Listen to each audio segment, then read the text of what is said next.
Welcome all of you to our channel Lab Tech Guru.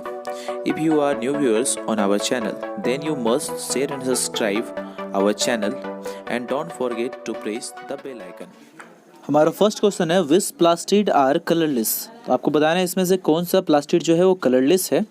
आपके option है यहाँ पे chromoplast, chloroplast, third option is leucoplast and the last option is all of the above. इसका right answer हो जाएगा option सी, leucoplast. Leucoplast जो होता है वो ऐसा प्लास्टिड है जिसमें कोई कलर कंटेन नहीं करता है, यानी किसी भी पिगमेंट को ये कंटेन नहीं करता है। यदि हम क्रोमोप्लास्ट के बारे में बात करें तो ये येलो कलर के पिगमेंट को कंटेन या येलो या ऑरेंज कलर के पिगमेंट को ये कंटेन करता है। और क्लोरोप्लास्ट के बारे में तो सभी को मालूम है कि क्लोरोप्लास्ट जो होता है वो ग्रीन पिगमेंट यानी क्लोरोफिल को ये कंटेन करता है। ठीक है, चलिए अब नेक्स्ट क्वेश्चन देख लेते हैं।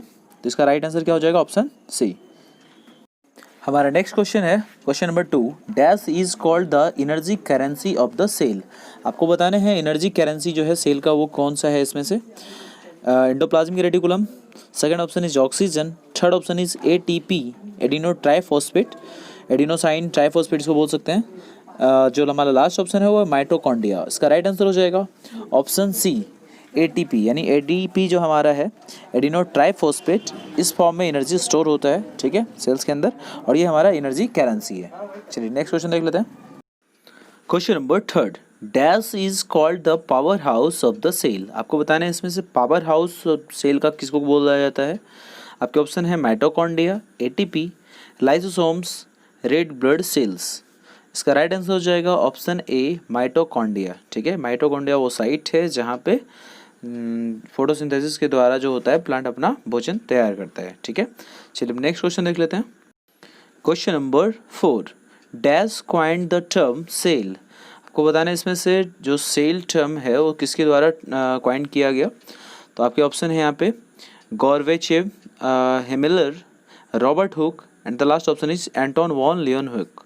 इसका राइट आंसर हो जाएगा ऑप्शन सी, रॉबर्ट हुक। ठीक है, सबसे पहले रॉबर्ट हुक के द्वारा ही क्वाइंड किया गया था सेल टर्म्स को। ठीक है, अब कब किया गया था यदि ये पूछा जाता है तो आपको बताना है 1665 में।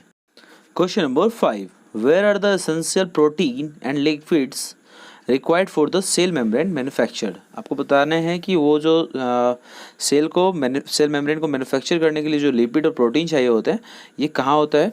आपके ऑप्शन है lysosomes, chromosomes, third option is endoplasmic reticulum and the last option is mitochondria. इसका राइट आंसर हो जाएगा ऑप्शन सी, एंडोप्लाज्मिक रेटिकुलम। यानी एंडोप्लाज्मिक रेटिकुलम क्या है, जहाँ पे एसेंशियल प्रोटीन प्रेजेंट होता है और लिपिड प्रेजेंट होता है जो सेल मेम्ब्रेन के फॉर्मेशन के लिए रिक्वायर्ड होता है। ठीक है, चलिए अब नेक्स्ट क्वेश्चन देख लेते हैं। Question number 6, the process by which water moves through a semi-permeable membrane from a region of high concentration to a region of lower concentration, thereby equalizing water concentration is called। आपके option है यहाँ पे evaporation, diffusion, osmosis, all of the above। इसका right answer हो जाएगा option सी, osmosis।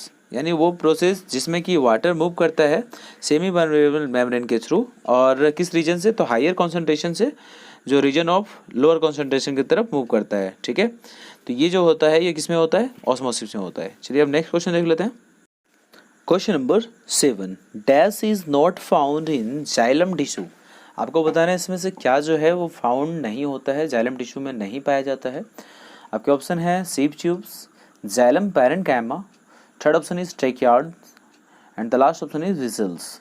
इसका right answer हो जाएगा ऑप्शन ए, सीप ट्यूब्स। जो सीप ट्यूब्स होता है ये जाइलम में प्रेजेंट नहीं होता, ये फ्लोएम का एक पार्ट है। ठीक है, जो हमारा फ्लोएम टिश्यू है उसका ये पार्ट है। तो फ्लोएम टिश्यू में क्या क्या होता है, तो कंपेनियन सेल होता है, सीप ट्यूब्स होता है, बास्ट फाइबर्स होता है और फ्लोएम फाइबर्स। ये सारी चीज़ पाए जाते हैं किसमें, फ्लोएम में। ठीक है, और जाइलम पैरेन्काइमा, ट्रेकियार्ड्स, विजल्स, ये सारे जो होते हैं जाइलम टिश्यू में पाए जाते हैं, और सीप ट्यूब जो होता है ये इसमें पाया नहीं जाता है। तो इसका राइट आंसर क्या हो जाएगा, सीप ट्यूब्स। ठीक है, चलिए नेक्स्ट क्वेश्चन देख लेते हैं।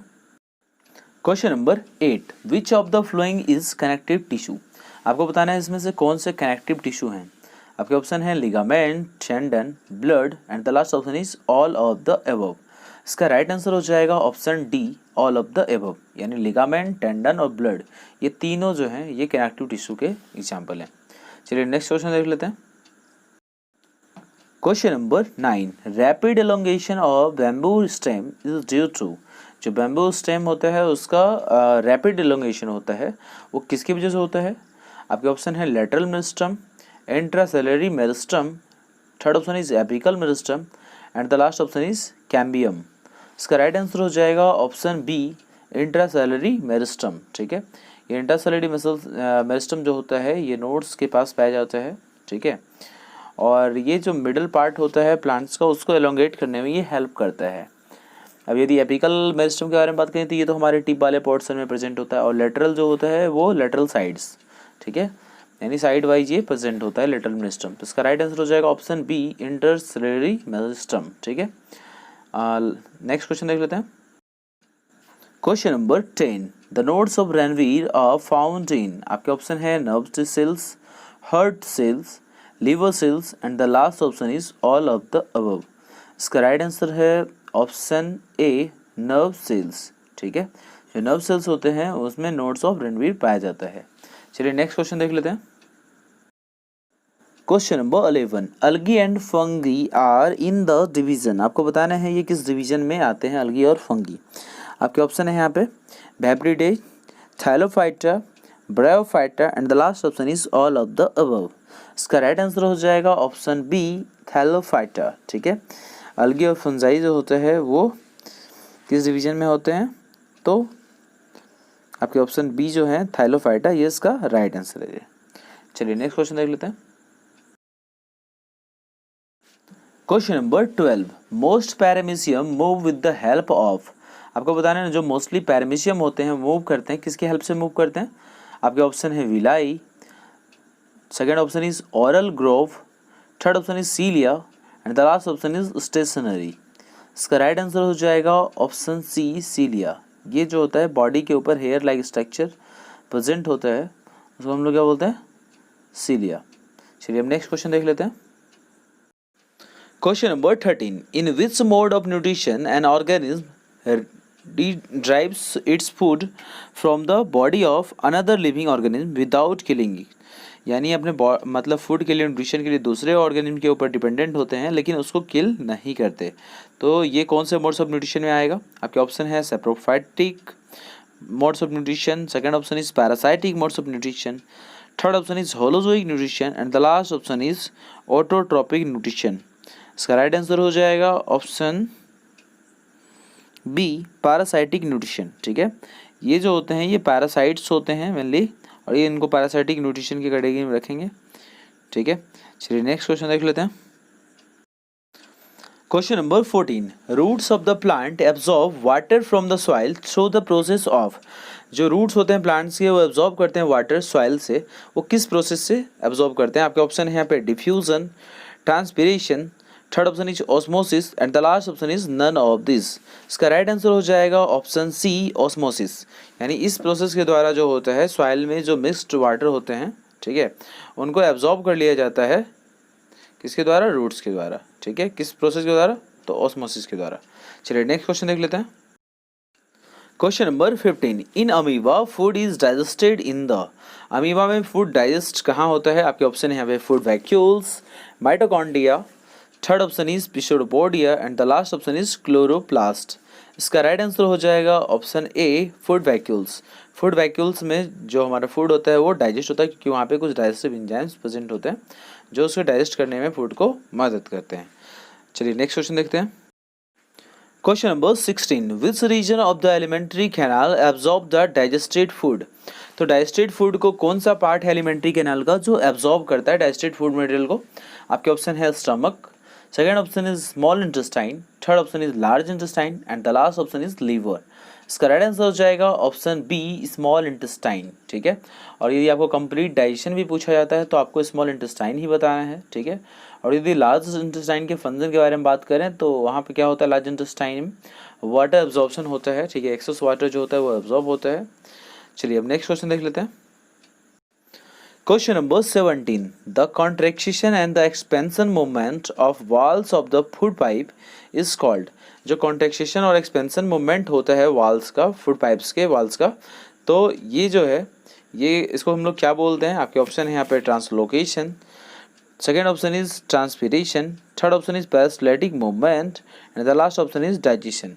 इसका राइट आंसर हो जाएगा ऑप्शन सी, पेरिस्टैटिक मूवमेंट। ठीक है, पेरिस्टैटिक मूवमेंट के टाइम में क्या होता है, जब हम लोग कुछ भोजन लेते हैं तो वहाँ पे हमारा जो एलिमेंट्री कैनाल है उसका कॉन्ट्रैक्शन होता है और बोल सकते हैं रिलैक्सेशन बोल सकते हैं या तो एक्सपेंशन बोल सकते हैं। तो कॉन्ट्रैक्शन और एक्सपेंशन होता है जिसके द्वारा हमारा जो फूड बोलस होता है वो हमारे स्टमक में जाता है। ठीक है, चलिए अब नेक्स्ट क्वेश्चन देखते हैं। Question number 18. What are the products obtained by anaerobic respiration in plant? जब प्लांट में एनारोबिक रिस्पिरेशन होता है तो प्रोडक्ट के फॉर्म में क्या मिलता है आपको बताने हैं। आपके ऑप्शन है lactic acid plus energy, second option is carbon dioxide water और energy, third option is ethanol carbon dioxide और एनर्जी, और जो लास्ट ऑप्शन है हमारा वो पायरुवेट। इसका राइट आंसर हो जाएगा option C, ethanol carbon dioxide and the energy. ठीक है, यानी जब एनारोबिक रिस्पिरेशन होता है तो उस टाइम में क्या होता है, एनारोबिक रिस्पिरेशन के टाइम में क्या होता है, इथेनॉल कार्बन डाइऑक्साइड और एनर्जी निकलता है। यदि हम लोग मैन के बारे में बात करें, हमारे मसल्स में जो एनारोबिक रिस्पिरेशन होता है जब हम लोग बहुत ज़्यादा वर्क करते हैं, हार्ड वर्क करते हैं, तो उसमें लैक्टिक एसिड और एनर्जी का फॉर्मेशन होता है। ठीक है, जिस वजह से बहुत जो मसल्स क्रैम्प होता है उसकी वजह से आता है। लेकिन यदि हमको एनारोबिक रिस्पिरेशन प्लांट में पूछा जाए तो इथेनॉल कार्बन डाइऑक्साइड और एनर्जी, इसका राइट आंसर हो जाएगा। Question number 19. The breakdown of pyruvate to give carbon dioxide, water and energy take place in. जो ब्रेकडाउन होता है पायरुवेट का वो क्या मिलता है, उससे कार्बन डाइऑक्साइड मिलता है, वाटर मिलता है, एनर्जी मिलता है। और ये जो ब्रेकडाउन हो रहा है पायरुवेट का ये कहाँ हो रहा है ये आपको ये बताने हैं। आपके ऑप्शन है यहाँ पे cytoplasm, mitochondria, third option is chloroplast and the last option is nucleus. इसका राइट आंसर हो जाएगा ऑप्शन बी, माइटोकॉन्ड्रिया। यानी ये जो हमारा हो रहा है ये कहाँ होता है, तो सेल्स के माइटोकॉन्ड्रिया में ये ब्रेकडाउन पायरुवेट का, जिससे कार्बन डाइऑक्साइड वाटर और एनर्जी हमें मिल रहा है। ठीक है, चलिए नेक्स्ट क्वेश्चन देखते हैं। क्वेश्चन नंबर 20, ये हमारा आज का लास्ट क्वेश्चन है। ठीक है, तो क्वेश्चन नंबर 20 क्या बोल रहा है, name the pores in a leaf through which respiratory exchange of gases take place. तो जो रिस्पिरेटरी एक्सचेंज होता है गैसेस का वो लीफ के किस पार्ट से होता है, तो आपको वो स्पोर्स के बारे में बताना है। आपके आंसर हैं आपके हैं lenticels, vacuoles, third option is xylem and the last option is stomata. इसका राइट आंसर हो जाएगा ऑप्शन डी, स्टोमाटा। यानी स्मॉल होल जो प्रेजेंट होता है, स्मॉल पोर्स जो प्रेजेंट होता है लीफ के ऊपर, उसको हम लोग स्टोमाटा बोलते हैं। और रिस्पिरेटरी गैसेस का जो एक्सचेंज होता है वो स्टोमाटा के थ्रू ही होता है। अब यदि हम लोग बात करते हैं लेंटिकल्स के बारे में, तो लेंटिकल्स जो होता है ये ओडी पार्ट जो होता है स्टेम का, तो वहाँ पे ये स्मॉल पोर्स प्रेजेंट होता है, इसके द्वारा भी रिस्पिरेटरी गैसेस का एक्सचेंज होता है और ये स्टेम पे प्रेजेंट होता है।